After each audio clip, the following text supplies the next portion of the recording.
험한 십자가 붙들겠네. 귀한 기도 내려온 찬양 주께 영광을 돌립니다. 아멘. 감사합니다. 오늘 우리 한국교회는 2024년 3.1절 기념 예배를 드립니다. 하나님은 역사 속에 계시고 역사 속에서 역사합니다. 해서 말씀합니다. 옛날을 기억하라. 역사의 연대를 생각하라. 너의 아버지에게 물으라. 그가 내게 이를 것이요. 내 어른들에게 물으라. 그들이 내게 이르리라 말할 것이다. 기독교는 역사의 종교입니다. 기독교가 종교로서 역사의 한 현상이라는 의미에서가 아닙니다. 그것은 하나님께서 신구약 성경에 입증하신 특별한 여러 계시 사건들을 통해 하나님 당신을 말씀하고 계시하기 때문입니다. 하나님의 역사 속에서 결정적으로 행동해 오시기 때문입니다. 동시에 앞으로도 하나님께서 우리 이 세계의 역사를 당신이 섭리하고 예정하시고 그리고 결정적인 때 그 기한의 종국으로 주의 때로 이끌어 가시고자 하나님이 행동하시기 때문에 기독교는 역사적인 종교라 그렇게 말을 합니다. 실로 우리 주 예수 그리스도는 이스라엘과 전 세계 사람들에게 주시는 하나님의 구원의 현실입니다. 예수님은 전 인류, 전 우주 역사에서의 결정적인 하나님의 뜻입니다. 십자가에 달리신 예수 그리스도를 믿고 바라보는 자 누구든지 멸망치 않고 영생을 얻습니다. 구원을 받습니다. 그것은 인간의 개인의 삶만이 아닙니다. 나라의 삶, 지구의 삶, 대륙의 삶, 역사를 우리 하나님이, 우리 주님이 구원해 내십니다. 고로 우리는 역사의 주 예수 그리스도를 믿고 오늘 이런 중요한 시대의 이런 때마다 하나님을, 우리 주님을 우리는 바라보아야 됩니다. 세상을 창조하시고 섭리하시는 하나님의 사랑, 그 은총을 알고 고백하는 크리스찬들은 지배적 소수자, dominant minority가 아닙니다. 바로 크리스찬들은 창조적 소수자, creative minority, 그렇게 인류를 위해 봉사해 오고 있습니다. 일찍이 토인비는 역사의 연구라는 참 시대의 걸작에서 인류 문명은 도전과 응전의 역사다. 그렇게 이야기를 했습니다. 도전, 챌린지, 그에 대한 응전, 리스판스, 어떻게 응답하느냐. 이것이 바로 세계는 세계의 역사다. 그렇게 한마디로 정의를 내렸는데 그에 따르면 문명이 흥왕할 때, 인류가 제대로 살아갈 때는 창조적 소수가 헌신을 했습니다. 그에 반해 문명이 쇠하고 역사가 쇠망할 때는 지배적 소수자들이 할거했습니다. 창조 소수자는 뭐냐? 한 문명을 쇠퇴하게 하는 그런 도전의 기미가 있다면 이를 예리하게 간파합니다. 그리고 그 도전에 응전하도록 그 사회 구성원들을 일깨웁니다. 격리합니다. 극복해내는 사람들, 그들이 역사의 창조적 소수자들입니다. 예를 들면 하나님의 사람 이사야 선지자, 이스라엘의 죄가 이스라엘을 멸망시킵니다. 여러분들이 머리부터 발끝까지 온통 죄로 덮였습니다. 이 죄 때문에 이스라엘이 멸망합니다. 이를 일깨웠습니다. 예레미야 선지자, 북방의 아시리아가 멸망했다고 좋아하지 마세요. 이스라엘에게 북방의 끓는 가마가 그렇게 우리에게 덮쳐올 것입니다. 소위 북방의 끓는 기름 가마 환상을 보면서 아시리아보다 더 무서운 바빌론이 일어납니다. 그렇게 외쳤습니다. 이처럼 하나님의 시각으로 세상을 바라보는 하나님의 선지자들, 그들은 시대의 징조를 보면서 하나님 뜻이 먼저 이루어지는 하나님의 선취를 알리는 창조적 소수자들이었습니다. 오늘날에도 정치에, 경제에, 예술에, 탐험에, 과학에, 종교에, 문화에, 교육에 바로 이 같은 창조적 소수자가 있는 사회는 그래도 희망이 있습니다. 그래도 성장합니다. 그래도 비약합니다. 그래도 비상합니다. 반면에 이런 창조 소수자가 없거나 있더라도 무시를 당하고 조롱을 당하는 분위기, 그런 사회는 쇠락할 수밖에 없습니다. 심하면 멸망할 수밖에 없습니다. 더욱이 지배적 소수자가 난무하는 그런 날뛰는 그런 사회는 매우 암울합니다. 그래서 오늘 우리는 바로 이런 지배적 소수자를 우리는 경계해야 돼요. 왜? 토인비에 따르면 지배적 소수자는 창조적 소수자가 타락한 것이기 때문에 그렇습니다. 배웠다 하고 가졌다 하고 먼저 누린다는 자들이 그런 자신들의 배를 위해 시대적 사명감을 버립니다. 순성을 처분합니다. 뜨거운 열정을 그들은 무시합니다. 창조성을 발휘하려고 고민하지 않습니다. 비전도 없습니다. 소망도 없습니다. 희망도 없습니다. 그저 말라붙고 쓰러진 그런 빈 껍데기 뿐입니다. 자기만 좋으면 되는 것입니다. 그러면서도 알량한 자신들의 과거, 그런 과거에 뭐 좀 했다고 그런 경력을 미천 삼아서 자신이 누리고 있는 모든 욕망을 계속 지키려고 혈안이 되어 있습니다. 불행하게도 이런 지배적 소수자들이 판을 치기 시작하면 그 사회와 나라는 쇠퇴하기 시작합니다. 종래는 몰락하게 된다고 토인비는 경고합니다. 살펴보면 세계 여러 나라나 고난의 역사를 다 써오고 있습니다. 거기에 우리나라 또한 예외가 아닙니다. 지금 한창 세간의 관심을 끌고 있는 고려 거란전쟁이라는 텔레비 드라마가 방영되고 있습니다. 보시는 분은 보실 것이고 보시지 않는 분은 보시지 않을 것인데, 그 고려 거란전쟁에 비치는 그 고려 시대의 일반 민초들의 그 험난한 역사를 보면 정말 안타깝기 그지없습니다. 저는 그 프로그램의 그 텔레비 드라마의 원작인 길성수님의 고려 거란전쟁이라는 소설을 제가 사서 상하인데 2권을 사서 하룻밤새 달겨치웠습니다. 읽으면 읽을수록 너무너무 마음이 안타깝더라고요. 재방송으로도 실감나게 보고 있습니다. 본방송은 새벽이기 때문에 시간이 늦어서 못 보고 그냥 재방송으로 이렇게 보고 있습니다. 거란이 침공해 왔을 때 죽음을 무릅쓴 군인들의 희생적인 노고 말할 것도 없습니다. 왕부터 백성들 누구 하나 뼈아픈 고통이 없는 사람이 없었습니다. 뿐입니까? 몽골 원나라가 쳐들어왔습니다. 고려는 40년 동안, 무려 40년 동안 원나라와 몽골과의 항쟁을 합니다. 무수한 용사들이 죽었습니다. 나라의 처자가 남아나지를 않았습니다. 몽골 기마병에 의해서 나라가 짓밟히고 으깨어져서 아주 그냥 이 결단이 난 어육이 된 상태였습니다. 참으로 힘겨운 그런 항쟁으로 고려는 몽골을 물리쳤습니다. 하지만 그 후유증은 너무너무 막심했습니다. 해서 고려를 대신하는 조선이 일어날 수밖에 없었습니다. 조선조도 평안했느냐? 그러하지 않았습니다. 도요토미 히데요시가 왜군을 일으켰습니다. 1592년부터 7년 동안 소위 임진왜란이 우리 땅에서 벌어졌습니다. 나라가 산하가 폐허가 되었습니다. 임진왜란에 의해서 무려 100만 명이 넘는 일반 시민들이, 나라 백성들이 죽음을 당했습니다. 이 7년간의 전쟁의 피해가 얼마나 막심했는지 전란전의 인구를 복원하는데 무려 250년이나 걸렸습니다. 일본 교토에 가면 임진왜란 때 잘려나간 그런 귀 무덤인 이총이라는 것이 있습니다. 이걸 보는 이들의 마음이 너무너무 아픕니다. 임진왜란의 원흉인 도요토미 히데요시, 그는 일본군에게 조선 백성을 보는 대로 사살하라, 죽여라, 그렇게 명령을 내리고, 죽이고는 그냥 두는 것이 아니라 목을 다 잘라라, 수급을 일본 본토로 보내라, 그런 명을 내립니다.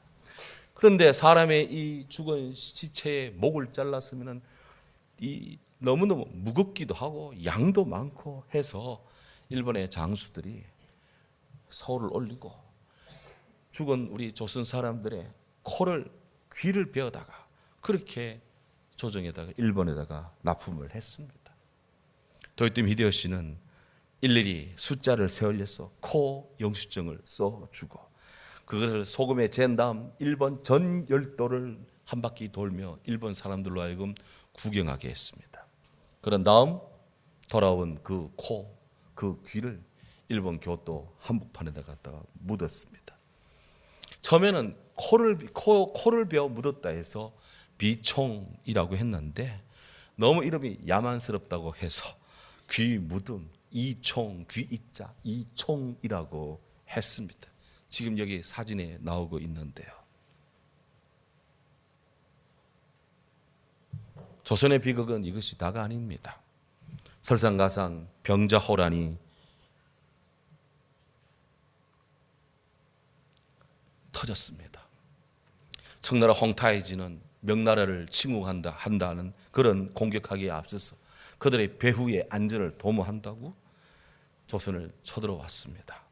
인조는 남한산성에서 항전을 했습니다마는 중과부적이었습니다.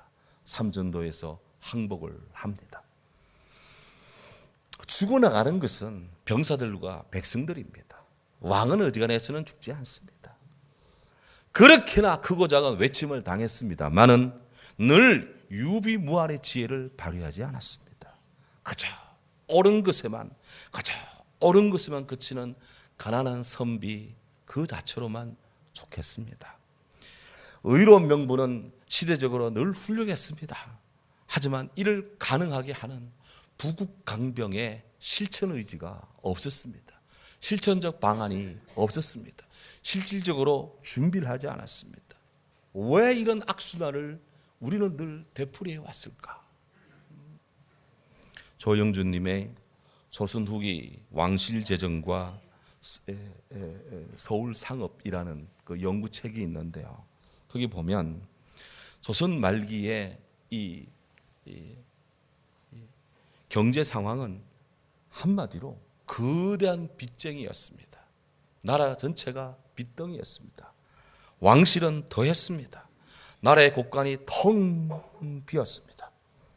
조선왕실은 이런 재정의 열악함을 타개하고자 상업을 장려하고 뭔가 이렇게 산업을 장려하고 뭐 이런 식의 좀 절차를 좀 개선하고 그렇게 해야 되는데 그렇게 하지 않았습니다. 계속해서 빚을 냈습니다. 빚을 내서라도 왕실의 그런 제사를 의례를 계속해서 그렇게 해나갔습니다.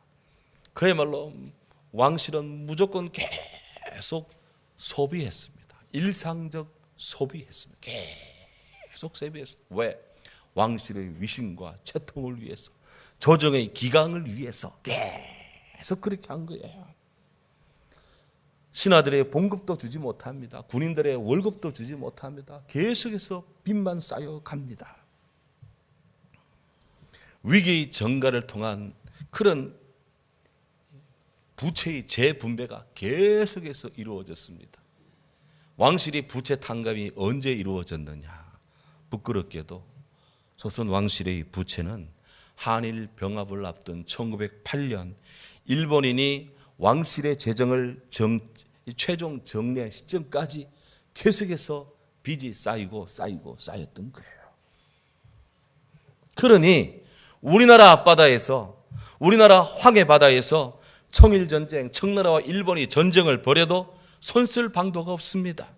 만주와 이 한국에 대한 지배권을 두고 러시아와 일본이 우리나라의 남해 바다에서 러일 전쟁을 벌여도 제어할 방안이 없었습니다. 수많은 외적의 침략에도 은근과 끈기로는 버텨내는 것도, 극복하는 것도 한계가 있는 것입니다. 러일 전쟁에 승리한 일본은 러시아와 포츠머스 조약을 맺었습니다. 그래서 국제사회로부터 한반도의 독점권을 그들이 갖습니다. 이 일제는 일방적으로 을사조약, 1905년에 을사조약을 발표하면서 대한제국의 외교권을 뺏어갑니다. 통감부를 설치해서 일본이 한국의 보호국이 되었습니다. 이를 분하게 여긴 고종 황제가 해외에 특사를 보냅니다마는 을사조에게 무효를 주장했습니다마는 일제는 이를 빌미로 고정을 폐위시키고 순종을 즉위시킵니다. 이 일제는 1907년 소위 정미 7조약을 체결합니다. 해서 우리나라 국정부처마다 일본인 차관을 두어서 우리나라의 내정을 완벽하게 장악을 해버립니다. 군대는 자연스럽게 해산이 되었고요. 그리고 한국은 없어졌습니다. 1910년 8월 22일 대한제국 내각총리 대신인 이완용과 일본의 제3대 통감인 데라우치 마사타케가 불법적인 회의를 해서 소위 한일 병합주의 조약, 한일 합방이라는 것을 8월 29일 공포를 합니다. 1910년 8월 29일 이렇게 하여 대한제국은 국토와 국민이 있는데 주권을 상실한 그야말로 국권 피탈을 당하고 맙니다. 일본의 식민지가 된 거예요. 36년 동안 그렇게 지내는 것입니다. 이를 경술국치라고 합니다. 경술련의 나라가 국가의 수치를 당했다 해서 경술국치라. 네. 그렇게 해서 우리는 일제에 36년 동안 압제를 당하는 것입니다. 그렇다면 이것으로 끝입니까? 하나님의 섭리는 하나님이 돌리시는 역사의 맷돌은 계속해서 돌아갑니다. 우리 하나님은 대한민국을 사랑하십니다. 하나님은 대한민국을 사랑하셨습니다. 우리 백성들을 사랑하셨습니다. 상한 갈대를 꺾지 않고 꺼져가는 등불을 끄지 않으시는 실로 진실로 정의를 시행하시는 우리 하나님, 그 하나님께서 우리를 긍휼히 여겨 주십니다. 복음의 선교사들을 이 땅에 보내주셨습니다. 하여 주님의 몸된 교회를 통하여 우리나라 사람들이 쇠하지 아니하시고 낙담하지 아니하시고 세상의 정의를 베풀고 정의를 세우게 이르도록 그들이 섬들이 하나님의 교훈을 앙망하도록 하나님께서 이 땅에 복음의 빛을 비춰주셨습니다. 하나님의 사랑의 빛 안에서 복음의 크리스찬들, 비록 얼마 안 되는 우리 믿음의 신앙의 선조들, 그들은 다 창조적 소수자가 되었습니다. 그들은 일어났습니다. 빛을 발하기를 시작을 했습니다.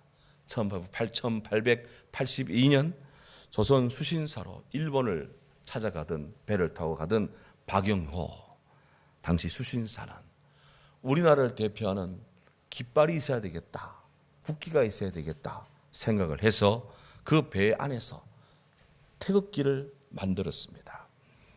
우리나라 고유 문양을 살려서 소위 이 태극기를 만들었어요. 그는 기독교를 신뢰하는 선각자였습니다. 그는 외쳤습니다. 우리 재래 종교는 지금 기운이 쇠잔했습니다. 이 백성으로 하여금 기독교로 돌아오게 하는 길이 넓게 열려 있습니다. 기독교 교사와 사업인들의 일꾼들이 우리나라 곳곳에 어디서든지 언제나 필요합니다. 우리는 합헌적인 개혁을 하기에 앞서서 교육을 기독교화를 서둘러야 합니다. 태극기를 만드신 박영호 어른께서 이 땅에 기독교화가 되어야 됩니다. 나라 복음화가 되어야 됩니다. 이걸 외친 거예요. 그 옛날에 남궁옥 장로님 우리나라 꽃을 국화를 무궁화 꽃으로 제정을 했습니다. 그리고 이것을 보급하는데 그의 전 삶을, 그의 모든 재산을 다 바쳤습니다. 무궁화는 아가스 2장 1절에 나오는 그런 성경의 꽃입니다. 로즈 오브 샤론, 샤론의 장미라고 하는, 이것이 학명으로는 그런데 신앙적으로는 영원한 진리이신 예수 그리스도를 상징하는 꽃으로 그렇게 다 알려져 있습니다. 남궁옥 장로님은 자주 이야기했습니다. 일본의 나라꽃인 사쿠라 벚나무는 활짝 피었다가 금방 시들어버리고 져버리지만 무궁화는 면면이 피어납니다. 매일매일 피어납니다. 그래서 늘 피어 있습니다. 이렇게 외치면서 이것이 바로 우리 한국의 민족혼입니다. 무궁화가 바로 은금과 끈기, 바로 대한민국의 꽃입니다. 그렇게 외쳤어요. 몇 년 전에 코로나 이전에 우리 교회에서도 강원도 홍천의 한서교회 남궁읍 기념관으로 우리가 비전 트립을 문화 선교 탐방을 다녀온 적이 있지요. 참으로 훌륭한 우리나라의 민족의 선각자 선생님, 창조적 소수자입니다. 삼천리반도 금수강산 하나님 주신 동산, 같이 삼천리반도 금수강산 하나님 주신 동산, 이 동산에 할 일 많아 사방의 일꾼을 부르네. 곧 이날에 일 가려고 그 누가 대답을 할까. 일하러 가세 일하러 가 삼천리 강산 위에 하나님 명령 받았으니 반도 강산에 일하러 가세. 아멘. 남궁옥 장로님이 이 찬송을 지으셨어요. 국민의 마음과 정신을 붙들었습니다. 삼천리 반도 금수강산 일하러 가세 일하러 가. 한국교회는 이 정신 위에 섰습니다. 그래서 3.1운동, 이 만세운동에 중추적 역할을 다했습니다. 일제로부터 벗어나고자 그렇게 독립운동을 추진했던 국내외 대표적인 그런 선각자 그룹들이 있습니다. 중국 상하이에는 김규식을 중심으로 하는 신한 청년단, 미국에서는 민족의 선각자 도산 안창호 스님이 이끄는 그런 흥사단, 또 이승만 박사님이 주축이 된 대한국민회, 러시아 연해주에서는 이동휘, 동경에서는 조선 YMCA 회관에서 이광수를 대표로 하는 유학생들 조선 청년 독립단 등등 여러 단체들이 독립운동을 해 나갔습니다. 이 나라의 독립을 위해 곳곳에서 수고한 많은 활동가들 대부분이 다 교회 다니는 그리스도인이었다는 거예요. 김인현 1919년 3월 1일 이 3.1 운동은 우리 기독교가 주도적으로 벌인 독립운동이라도 과언이 아닙니다. 그 당시에 3.1 운동에 많은 인원이 참가했던 3.1 운동 지도자의 15분 36인 중에 33인 중에 16명이니까 몇 명입니까? 323 빼기 16하면 얼마예요? 17명. 한 37분 중에 마녀의 한용우님 빼고 다수를 차지하는 분이 바로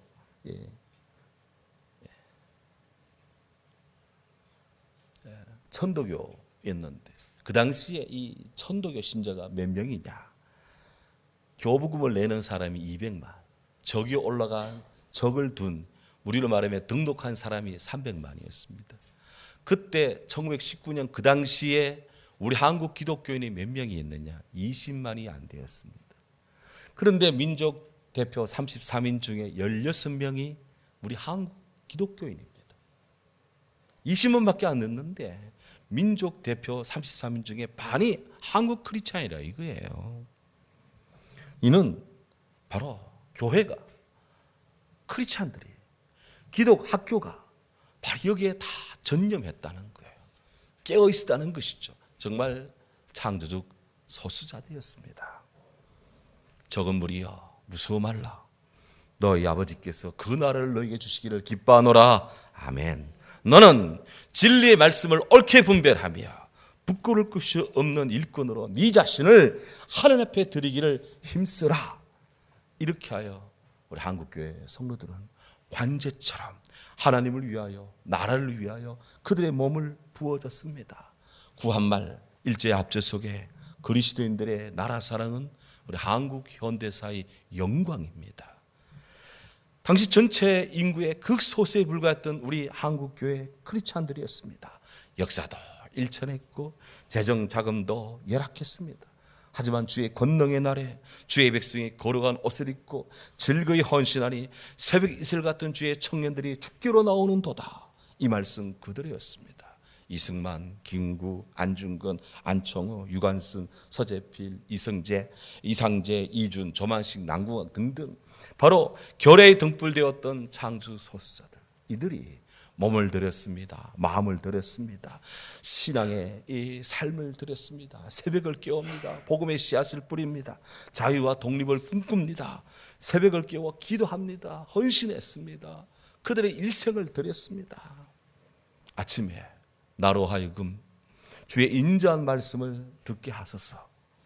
내가 주를 의뢰함이니이다. 내가 다닐 길을 알게 하소서.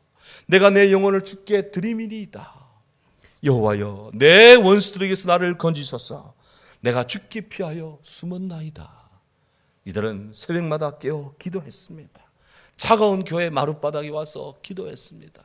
이 백성이 살 길은 주의 교회를 통해 하나님의 말씀 앞에 서는 것밖에 없다고 그들은 알았고요. 삶을 드렸고 시대를 깨워갔습니다. 하나님은 주의 백성들의 기도를 외면하지 않으십니다. 하나님은 새벽을 깨워 기도했던 한국교회 성도들, 우리나라를 불쌍히 여겼습니다. 20세기 초 유럽 사람들이 우리나라를 강제 점검했던 일본, 그 일제를 가리켜서 떠오르는 태양의 나라, The land of rising sun, 일본은 떠오르는 태양의 나라라고 그들은 그렇게 칭했습니다. 그에 반해 우리나라 대한민국을 가리켜서는 고요한 아침의 나라, The land of the morning calm, 그렇게 불렀습니다. 오늘 찬송에 고요한 아침의 나라 우리가 찬양을 했는데요. 고요한 아침의 나라, 다양한 의미를 함축하고 있는데 참 식구로는 정말 아름다운 그런 표현이겠습니다만은 여기에는 심각한 비판이 자리하고 있어요. 아침입니다. 사람들이 일어날 시간입니다. 하루의 일을 위해서 부지런히 준비하고 부산스럽게 지금 출근하기 위해서, 출동하기 위해서, 일하기 위해서 부지런히 해야 되는데 지금 아침이 조용합니다. 무기력하기 때문입니다. 나태하기 때문입니다. 그게 고요한 아침의 나라예요. 1945년 8.15 해방을 하고 6.25 전쟁을 겪을 때 한국은 세계 최빈국 대열에 있었습니다. 1960년 한국의 1인당 연간 소득이 158달러였습니다. 이는 라이베리아, 과테말라보다도 낮은 수준이었습니다. 그때는 우리나라가 한강 낙동강의 기적을 일구었습니다.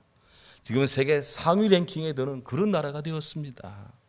이 이면에는 새벽마다 깨어 하나님께 기도하고 주일이면 하나님 앞에 나와 예배하면서 낮밤으로 일을 했던, 낮밤으로 수고했던 한국교회, 한국 크리스찬, 우리의 선조들, 우리의 아버지 어머니들, 우리의 할아버지 할머니들, 그들의 그 수고 때문에 이만큼 나라가 일어섰다는 거예요. 그런데 오늘 우리는 지금 무엇을 하고 있습니까? 새벽이 고요해집니다. 고요한 아침의 나라입니다. 고요한 백성이 되었습니다. 어찌 이것으로 족하겠습니까? 창조적 소수가 이 땅에 서는 것이 아니라 지배적 소수자들이 이 땅을 집어삼키려고 합니다. 어찌하여 우리나라가 이렇게 되겠습니까? 우리가 깨어나야 됩니다. 회개해야 됩니다. 정신을 차려야 됩니다. 믿음의 각성을 해야 됩니다. 일어나야 됩니다. 빛을 발해야 됩니다. 어디 돌아갑니까? 주 앞에 서야 될 줄로 믿습니다. 이것이 이 시대에 우리가 다시 주 앞에 창조 소수자로 서는 시대의 사명입니다. 이를 외면합니까? 하나님은 그에 대한 보응을 합니다. 나만 잘 살면 됩니까? 하나님은 우리에게 이 땅을 주셨고, 이 대륙을 주셨고, 이 고장을 주셨고, 이 나라를 주셨고, 우리의 가정을 주셨고, 교회를 통해 이 일을 하기를 원하십니다. 사랑하는 교우들이여, 깨어나시기 바랍니다. 일어나시기 바랍니다. 새벽을 깨우십시오. 예배 시간마다 깨우십시오. 왜 못 깨웁니까? 신앙과 사명을 가지시기 바랍니다. 본연의 사명을 다 잘하세요. 그것이 바로 우리가 서야 될 길입니다. 나부터 성결이에요. 누구 탓하지 마시기 바랍니다. 나만 잘하면 됩니다. 하나님 앞에 바로 우리가 그렇게 서야 될 것입니다. 아침에 나로 하여금 주의 인자한 말씀을 듣게 하소서. 내가 주를 의뢰합니다. 나의 다닐 길을 알게 하소서. 내 영혼을 주께 드립니다. 주님께 내 영혼을 드리기를 바랍니다. 십자가를 지기를 기도하십시오. 그러면 삽니다. 구원이 있습니다. 축복이 있습니다. 역사 속에 하나님 주시는 일들입니다. 오늘도 주님 앞에 깨어있기를 주의 이름으로 축원합니다. 사랑하는 주님, 시대의 창조 소수자로